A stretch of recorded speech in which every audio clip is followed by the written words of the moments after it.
Noi presentiamo dei numeri sul taglio dei fondi, ma per i teatri in generale. Il Teatro Stabile è anche uno dei teatri siciliani in grave crisi, perché dal 2012, al momento in cui hanno tagliato in maniera indiscriminata, perché è stato l'unico teatro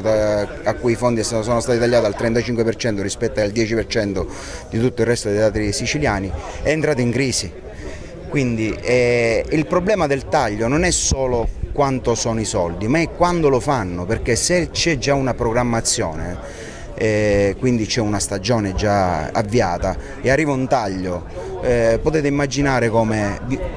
che cosa può succedere all'interno di un teatro. Possono saltare produzioni, bisogna pagare i fornitori, quindi lì è entrato in crisi il Teatro Stabile. Noi abbiamo avuto l'opportunità di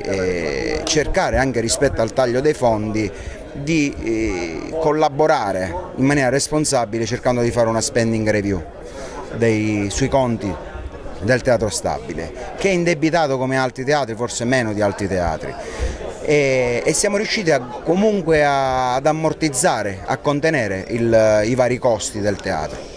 Quello che hanno fatto in commissione non c'ero, quindi non posso né sindacalizzare tutto quello che è stato detto. Io posso dire, per quello che ho visto, che quando si assume qualcuno all'interno di un teatro, specialmente quando parliamo di personale precario, è personale che è necessario per le produzioni. Quindi come sindacalista io sono a favore di qualche assunzione nel mondo della produzione culturale, anzi noi abbiamo storicamente il problema dei precari dei teatri, quindi il sindacato ha il compito di cercare di regolarizzare i precari dopo 20 anni che lavorano all'interno di questi enti.